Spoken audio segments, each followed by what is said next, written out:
আবারও নাকি ঢাকা ৮ আসনে নির্বাচন হতে যাচ্ছে এবং নাসিরউদ্দিন পাটোয়ারি এরই মধ্যে এমপি হয়ে গেছেন। প্রায় ৫,০০০ ফেসবুক পেজ থেকে ছড়িয়ে দেওয়া হয় এই গুজবটি। এদিকে আসিফ নজরুল নাকি বলেছেন বাংলাদেশে থাকা ২৬ লক্ষ ভারতীয় ভোট না দেয়ায় মমতা ব্যানার্জি হেরে গেছেন। পরে দেখা গেল এটাও মিথ্যা তথ্য।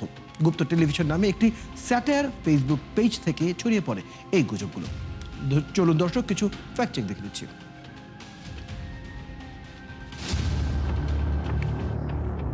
প্রায় ৫,০০০ ফেসবুক পেজ থেকে ছড়িয়ে দেওয়া হলো আবারও ঢাকা ৮ আসনে নির্বাচন হতে যাচ্ছে এবং নাসিরউদ্দিন পাটোয়ারি এমপি হচ্ছেন। আর টিভির ডিজাইন সম্বলিত এই ফটো কার্ডে দাবি করা হয় মির্জা আব্বাস নাকি মারা গেছেন। তবে ফ্যাক্ট চেক করে রিউমার স্ক্যানার টিম জানায় প্রতিটি দাবি মিথ্যা। সঠিক তথ্য হলো ঢাকা ৮ আসনে পুনর্নির্বাচনের কোনো ঘোষণা আসেনি। নাসিরউদ্দিন পাটোয়ারিকে এমপি করা হয়নি এবং মির্জা আব্বাসও সুস্থ আছেন, দ্রুত দেশে ফিরবেন। তাছাড়া আরটিভিও এমন কোনো ফটো কার্ড তৈরি করেনি। মূলত ডিজিটাল কারসাজি দিয়ে এই ফটো কার্ডটি নকল করে ছড়িয়ে দেওয়া হয়। ওদিকে নোয়াখালী ৬ আসনের সংসদ সদস্য আব্দুল হান্নান মাসুদ নাকি বলেছেন পাবলিকের কান্নাকাটি দেখলে মনে হয় হামে ১ লক্ষ শিশু মারা গেছে, সংখ্যাটা তো ১,০০০ হয়নি। এই মন্তব্য নিয়ে একটি ফটো কার্ডও তৈরি করা হয়, তবে ফ্যাক্ট চেক করে দেখা গেল ফটো কার্ডটি আসল নয়। আব্দুল হান্নান মাসুদ এমন কোনো মন্তব্য করেননি। মূলত আলোচিত মন্তব্যটি প্রথম একটি সার্কাজম পেজ থেকে প্রচার করা হয়েছে, যা পরবর্তীতে আসল দাবিতে ছড়িয়ে পড়ে। আবার প্রায় ৫,০০০ ফেসবুক পেজ থেকে ছড়িয়ে পড়া একটি ফটো কার্ডে দাবি করা হয়েছে এনসিপি নেতা ও সংসদ সদস্য হাসনাত আবদুল্লাহ নাকি বলেছেন হাম ইস্যুতে ডক্টর ইউনুস স্যারকে ফাঁসাতে পরিকল্পিতভাবে শিশুদের মেরে ফেলা হচ্ছে।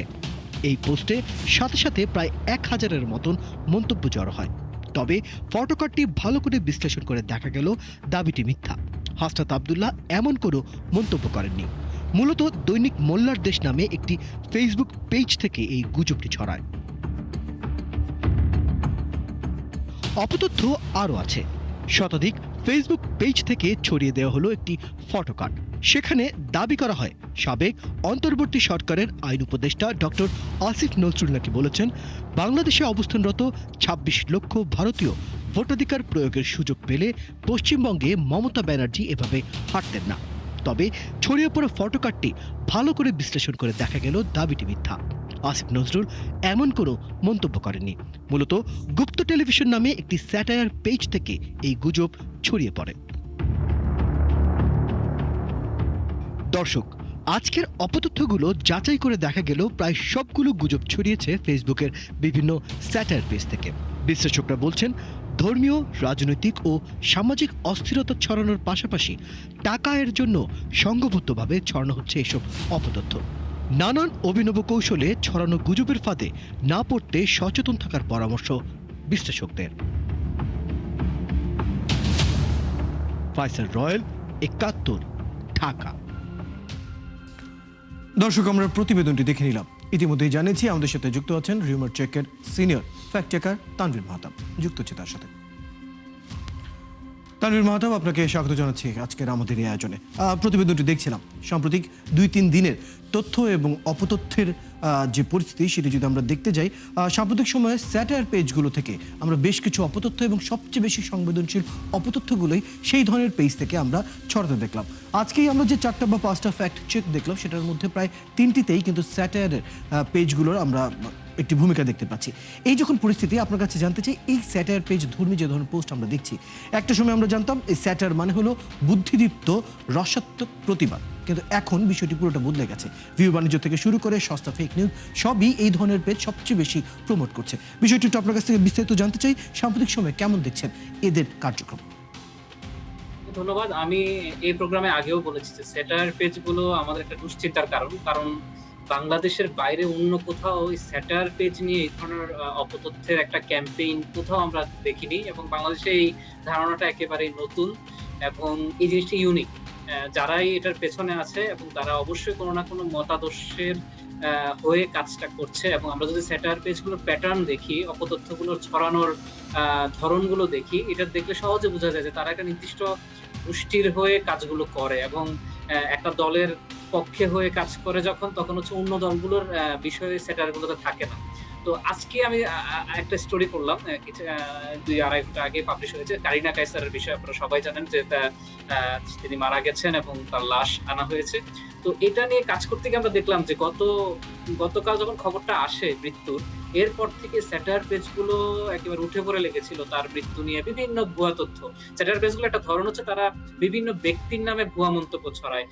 এই ব্যক্তিরা হচ্ছে তাদের সাথে যখন সংশ্লিষ্ট যারা থাকে তাদেরকে নিয়ে, এবং সমসাময়িক যারা রাজনীতিবিদ যারা পরিচিত হয়ে ওঠেন সেলিব্রিটি হিসেবে, তাদের নামে ভুয়া মন্তব্যগুলো ছড়ানো হয়। এবং এই জিনিসটা ভয়ংকর হয়ে ওঠে তখনই যখন এই ভুয়া মন্তব্যগুলো বিভিন্ন দায়িত্বশীল ব্যক্তিরাও তাদের প্রোফাইল থেকে বা তাদের বক্তব্যে, টক শোতে আলোচনা করেন, এবং এই জিনিসটা আমরা নিয়মিতই দেখছি। তার মানে স্যাটায়ার পেজগুলো তাদের জায়গা থেকে সফল, এবং এদের অবশ্যই একটা মতাদর্শ আছে যেমন, এবং এদের আর্থিক একটা বিষয়ও থাকে। আমরা স্যাটায়ার পেজগুলোর বিগত সময়গুলোতে যারাই হচ্ছে স্যাটায়ার পেজগুলোর পেছনে কাজ করে তাদের পেজগুলো যখন এনালাইসিস করেছি, তখনই দেখেছি যে এই পেজগুলো থেকে প্রচুর ইনকাম হয়, এবং প্রচুর ভিউ যেহেতু আসছে, রিঅ্যাকশন আসছে, এবং এই জিনিসগুলো মেইনস্ট্রিম মিডিয়াগুলো যখন আলোচনা করছে, যেমন ৭১ আলোচনা করছে, বা যে ধরনের অন্যান্য যে গণমাধ্যমগুলো যারা ফ্যাক্ট চেক বিষয়গুলো নিয়ে কাজ করছে, তারাও কিন্তু এই জিনিসগুলোর কথা যখন বলে, মানুষ কিছু না কিছু সচেতনতা হচ্ছে, কিন্তু একই সাথে তাদের কিন্তু প্রমোশনও হচ্ছে। এটা অস্বীকার করার কিছু নেই। তবে আমরা আমাদের জায়গা থেকে যেটা সবসময় বলি যে এদের বিরুদ্ধে আসলে কোঅর্ডিনেটেড, ওরা যেভাবে কোঅর্ডিনেটেড ক্যাম্পেইন করছে, ওদের বিরুদ্ধে খুব সমন্বিত একটা ব্যবস্থা নেওয়া প্রয়োজন, এবং এই ব্যবস্থাটা আইনশৃঙ্খলা বাহিনীর যেমন দায়িত্ব আছে, এবং যারা ভুক্তভোগী, আমি বারবারই বলছি যে ভুয়া মন্তব্য অনেকের নামে ছড়াচ্ছে, এবং এই জিনিসগুলো তাদেরকে হ্যাম্পার করছে, তাদেরকে ক্ষতিগ্রস্ত করছে। তাদের প্রফেশনে যেরকম রাজনীতির ময়দানে যারা আছেন তাদের নামে যখন ছড়ানো হয় তাদেরকেও ক্ষতিগ্রস্ত করছে। তাদের এগিয়ে আসা উচিত, যেহেতু তারা ভুক্তভোগী, এবং তারা যেটা বলেন নাই সেটাই বলানো হচ্ছে এই স্যাটায়ার পেজগুলো থেকে। তো এই ঠিকই বলছেন জায়গাগুলোতে তানভীর মাহতাব। আরেকটি বিষয় এখানে আমি একটু যুক্ত করতে চাই। যখন স্যাটায়ার পেজের শুরুটা যখন আমরা দেখেছি, অর্থাৎ যদি উল্লেখ করেই বলি, যদি আর কি সহ বেশ কিছু খুব আলোচিত স্যাটায়ার পেজ ছিল যারা সবসময় মজা করার ছলে যে কোনো ধরনের প্রতিবাদ, যে কোনো ধরনের নীতিকে বা যে কোনো ধরনের মত প্রকাশের জায়গা থেকে তারা সেই কাজগুলো করে থাকতো। আজকের প্রতিবেদনের যদি বলি, মোল্লা নিউজ থেকে শুরু করে গুপ্ত নিউজ সম্পৃক্ত এরকম নাম দিয়ে বেশ কিছু স্যাটায়ার পেজ তারা তৈরি করছে, কিন্তু তাদের যে কার্যক্রম এবং তাদের ফটোকার্ড যদি বিশ্লেষণ করা যায় এবং ভিডিওগুলো যদি আমরা দেখছি, দেখা যায় অনেকটা সংবাদ মাধ্যমের মতো করে অনুকরণীয় একটা জায়গায় তারা চলে আসে। কীভাবে ব্রেকিং নিউজ দেওয়ার মতো একটা উদ্দেশ্য থাকে ফটোকার্ডের মধ্যে। এছাড়াও ভিডিওগুলোর মধ্যে আমরা দেখছি অনেকটাই সাক্ষাৎকার নেওয়ার মতো বা ডিফেক্ট তারা ব্যবহার করছে। এই যখন পরিস্থিতি, তাহলে সাধারণ মানুষ যারা এর আগে মজা ভেবে বা বিনোদন ভেবে যখন এই ধরনের পেজে লাইক বা ফলো করছিল, তারা যখন পরবর্তীতে এই ধরনের নিউজ দেখছে, তারা তো বিভ্রান্ত হচ্ছে। তাদের একটি মতামত তৈরি হচ্ছে যে কোনো বিষয় বা যে কোনো ব্যক্তি নিয়ে। এই বিষয়টি আসলে কতটুকু ভয়ঙ্কর বা কতটুকু চ্যালেঞ্জিং বলে আপনি মনে করেন? আচ্ছা, এখানে যে বিষয়টা আছে, আপনি যেটা বললেন যে আগে কিন্তু স্যাটায়ার বলতে আমরা নির্দিষ্ট কিছু প্ল্যাটফর্মকে আমরা চিনতাম, এবং তারা কিন্তু ক্লিয়ারলি সবকিছু উল্লেখ করে দিত যে হ্যাঁ, এই জিনিসটা স্যাটায়ার, আপনারা এটা থেকে বিভ্রান্ত হবেন না, বরঞ্চ এটা থেকে আনন্দ নিন, মজা নিন, বা একটু বিনোদিত হন। তো এখনকার স্যাটায়ার পেজগুলো ওরা কিছুটা টেকনিক ইউজ করে, কৌশল ইউজ করে, যেটার কারণে আমরাও তাদেরকে ক্লেম করতে পারি না। আমরা সবসময় আমাদের ফ্যাক্ট চেকগুলো যদি আপনি দেখেন, বা যারাই দেখে তারা আসলে ধরনটা বুঝে যে আমরা ওদেরকে সূত্রপাত হিসেবে দেখে যে এখান থেকে এটার অরিজিনেট হয়েছে, এবং এটা বাস্তব দাবিতে অন্যান্য অনেকে স্প্রেড করছে। তো ওদেরকে আমরা ক্লেম করতে পারি না, এই কারণে তারা তাদের পেজের যেটাকে আমরা বলি বায়ো বলি বা পরিচিত অংশ, ওখানে তারা লিখে রেখেছে স্যাটায়ার, কিন্তু ওরা ওদের পোস্টের কোনো জায়গায় লিখে রাখে না যে এটা স্যাটায়ার, বা ওদের যে ফটোকার্ডটা ওরা বানায় ওখানে কোথাও লেখা নাই যে এটা সার্কাজম বা স্যাটায়ার। তো তার মানে যে মানুষটা তাদের টাইমলাইনে এটা আসছে রেকমেন্ডেশন হয়ে, অনেক সময় আপনি পেজে লাইক না দিলেও রেকমেন্ডেশন হিসেবে আসবে। পেজে তো আপনি লাইক দিবেন এটা জানার পরে যে হ্যাঁ এটা স্যাটায়ার নাকি, কিন্তু আপনার সামনে যখন রেকমেন্ডেশন হিসেবে যখন যায়, তখন কিন্তু আপনি জানার উপায় নেই যে এই পেজটা আসলে কি ধরনের পেজ, স্যাটায়ার পেজ না নিউজ পেজ। তো তারা যখন ওই পোস্টটা দেখে, ওখানে কিন্তু কোথাও উল্লেখ নাই যে এটা স্যাটায়ার বা কিছু।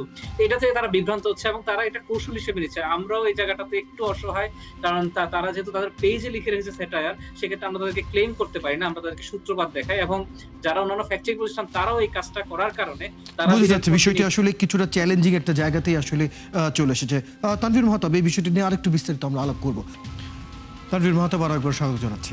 বিরতির আগে কথা বলছিলাম স্যাটায়ার পেজের যখন বায়োতে লেখা থাকে স্যাটায়ার, অর্থাৎ বিস্তারিত যখন লেখা থাকে স্যাটায়ার, কিন্তু যথাযথ যেসব পোস্টগুলো তারা ব্যবহার করছে, পোস্টগুলো করছে, সেখানে যখন উল্লেখ থাকে না, সেটা একটা চ্যালেঞ্জিংয়ের জায়গা হয়ে দাঁড়ায় আপনাদের জন্য ফ্যাক্ট চেক করার ক্ষেত্রে।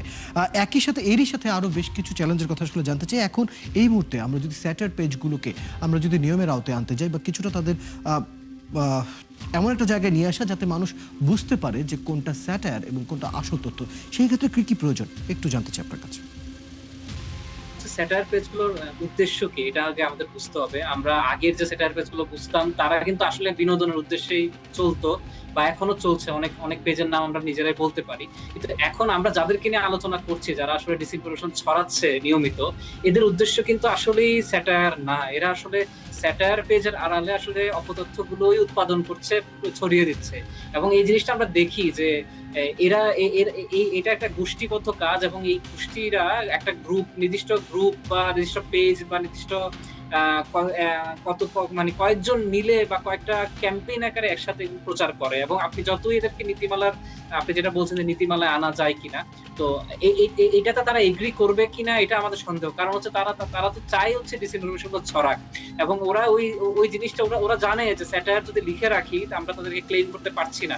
তো এই জিনিসটা ওরা সুবিধাটা নিচ্ছে। এখন এটার একটাই উপায়, যদি আমরা আইনি ব্যবস্থার দিকে যাই এবং স্যাটায়ারকে মানুষের ভিতরে বোঝাতে হবে যে এই পেজগুলো আপনি যেটাই দেখছেন, আপনি তাদের ব্যাকগ্রাউন্ড একটু মানে চেক করে দেখা উচিত যে এটা আসলেই অথেন্টিক কোনো পেজ কিনা বা মেইনস্ট্রিম কোনো প্ল্যাটফর্ম কিনা। তো এই ক্ষেত্রে আসলে আমাদের সচেতনতা ছাড়া কোনো বিকল্প নেই। আপনি যতই ওদেরকে নীতিমালার কথা বলেন, এরা হয়তো নীতিমালা বুঝে একটা দুইটা পেজ চালু রাখবে, কিন্তু এরা এর পেছনে আরো অনেক পেজ ক্রিয়েট করে দিবে, যেগুলো আসলে ওরা ওই মানে যে উদ্দেশ্য, ওই উদ্দেশ্যটা ওরা মানে স্বার্থটা হাসিল করেই ছাড়ার একটা উদ্দেশ্য নিয়ে ওরা কাজ করে। তো এই জিনিসটা আসলে আমরা মনে করি না যে আসলে নীতিমালা দিয়ে ওদেরকে আসলে মানে আটকে রাখাটা সম্ভব। আপনি ঠিকই বলছেন, শুধু আইন করে বা সেন্সরশিপ দিয়ে অথবা পেজ ব্লক করেই তো শুধু তাদেরকে এই ডিজিটাল যুগে আসলে আটকানো সম্ভব না। দরকার আসলে সচেতনতা। কিন্তু সেই সচেতনতার প্রসঙ্গেই যখন আসি, আমাদের দেশে যে পরিমাণ মানুষ স্মার্টফোন ব্যবহার করে, যে পরিমাণ মানুষ সামাজিক যোগাযোগ মাধ্যমে রয়েছে, কি মনে করেন এই পর্যন্ত আমরা আসলে তাদেরকে কতটুকু সচেতন করতে পারছি? কারণ আপনারা প্রতিনিয়তই নানা খবর নিয়ে ফ্যাক্ট চেক করে আসছেন, আমরাও আমাদের মতো যথাসাধ্য চেষ্টা করে আসছি, কিন্তু তারপরও এখনো যখন এই ধরনের অপতথ্য মানুষের কাছাকাছি পৌঁছে যায় এবং মানুষ এটাকে সত্য মনে করে নেয়, তাহলে একটু জানতে চাই কি করণীয়, কিভাবে সচেতনতা আরো বাড়াতে পারি এই মুহূর্তে আমরা, আর নতুন কিছু যুক্ত করতে চান কিনা এই বিষয়গুলো নিয়ে? আচ্ছা, সচেতনতার বিষয়টা আসলে নির্ভর করে সময়ের সাথে। এখন যেমন আমরা স্যাটায়ার নিয়ে আলোচনা করছি, এআই নিয়ে আলোচনা করছি, বা ডিফেক বিষয়গুলো নিয়ে যেহেতু এখন ট্রেন্ডিং ইস্যু এগুলো, এই জিনিসগুলোতে আসলে এখন সচেতনতার সুযোগটা সবচেয়ে বেশি। এর আগে আপনি যদি আমাকে 1-1.5 মাস আগে জিজ্ঞেস করতেন, তখন কিন্তু আমি অন্য কিছু বলতাম, কারণ তখন হয়তো অন্য কিছু ট্রেন্ড ছিল বা অন্য বিষয়ে সচেতনতার জায়গা ছিল। তার মানে সচেতন আমি যখন আপনাকে এখন করছি একটা বিষয়ে, কিছুদিন পর কিন্তু আর এই বিষয়টা নিয়ে সচেতনতার কিছু থাকবে না। তার মানে সচেতনতার জিনিসটা আসলে প্রতিনিয়তই হতে হবে মানুষকে। আমি আজকে আপনাকে একটা বিষয় প্রশিক্ষণ দিলাম বা একটা বিষয় সচেতন করলাম, তার মানে এই না যে এটা নিয়ে আপনি সারা জীবন সচেতন হতেই থাকবেন। তাহলে আমাদের মানুষের মধ্যে কি সেই সচেতনতা দেখেন? হ্যাঁ, আমি অবশ্যই সচেতনতা দেখি। মানুষের ভিতরে জানার আগ্রহটা বাড়ছে। এটা আমরা আমাদের কমেন্ট বক্স বা মানুষ আমাদের কাছে যখন রিচ করে, তখন ওনারাই বলে যে হ্যাঁ, আপনাদের এই জিনিসটা আমরা দেখেছি। আমরা নিজেরাই এটা স্প্রেড করে ছড়িয়ে দিচ্ছি যে এটা আসলে ভুল তথ্য, আর এর বিপরীতে এটা সঠিক তথ্য। এগুলো দেখে আসলে আমাদের কাছে আশা জাগে যে না, মানুষ ওই জায়গাটা থেকে সরে আসছে, যেটাতে আসলে মানুষ দেখলেই বিশ্বাস করতো যে হ্যাঁ, এটা গুজব নাকি কি, এই জিনিসটা বিশ্বাস করতো না। এখন আস্তে আস্তে মানুষ 1 মিনিট বা 2 মিনিট কিছুটা হলেও চিন্তা করার সুযোগ মানুষ নিজেরাই নিয়ে নিচ্ছে এবং দেখার চেষ্টা করছে যে এটা আসলে অপতথ্য কিনা। তবে আমরা যেটা বলি যে বাংলাদেশের জনসংখ্যা যেহেতু অনেক বেশি, সেই তুলনায় এই সচেতনতার জায়গাটা বা এই সচেতনতার সংখ্যাটা অনেক কম। সেটা আসলে সরকার বা কোঅর্ডিনেটেড একটা উপায় যতদিন না বের হবে, ততদিন পর্যন্ত আসলে ম্যাস পিপলের কাছে পৌঁছানোটা আসলে অনেক কঠিন। আমরা যেটা বলি যে সচেতনতা হচ্ছে, কিন্তু সেটা খুবই কম। তাহলে বড় পরিসরে আসলে এই সচেতনতার দিকে আমাদের এগোতে হবে, সেটাই আমাদের প্রত্যাশা। ধন্যবাদ তানভীর মাহতাব আমাদেরকে আজকে যুক্ত হওয়ার জন্য এবং এইসব পরামর্শ আমাদের দেওয়ার জন্য। দর্শক, এতক্ষণ আমাদের সাথে যুক্ত ছিলেন আমাদের অতিথি senior fact checker Tanvir Mahtab. কথা বলছিলাম বেশ কিছু ফ্যাক্ট চেক টিম। দর্শক, আপনারা আছেন ফ্যাক্ট চেক নিয়ে একাত্তরের নিয়মিত আয়োজন ফেক নিউজ স্ক্যানারে। প্রতিদিন আমরা রিউমার দূর করতে হাজির হব ঠিক একই সময়ে একইভাবে। আপনারাও আমাদের সাথে যুক্ত হতে পারেন। কোন খবর যদি আপনাকে সংশয় ফেলে, সেটির স্ক্রিনশট আমাদেরকে মেইল করতে পারেন fns.71tv@gmail.com অথবা ফেসবুকে যোগাযোগ করুন www.facebook.com/fake-news-scanner। আমরা সেই তথ্যের ফ্যাক্ট চেক করে আপনাদের জানাবো। চটকদার শিরোনাম দেখে ক্লিক করবেন না, বিশ্বাস আর প্রতিক্রিয়া জানানোর আগে ফ্যাক্ট চেক করুন। আর থাকুন ৭১-এর সাথে।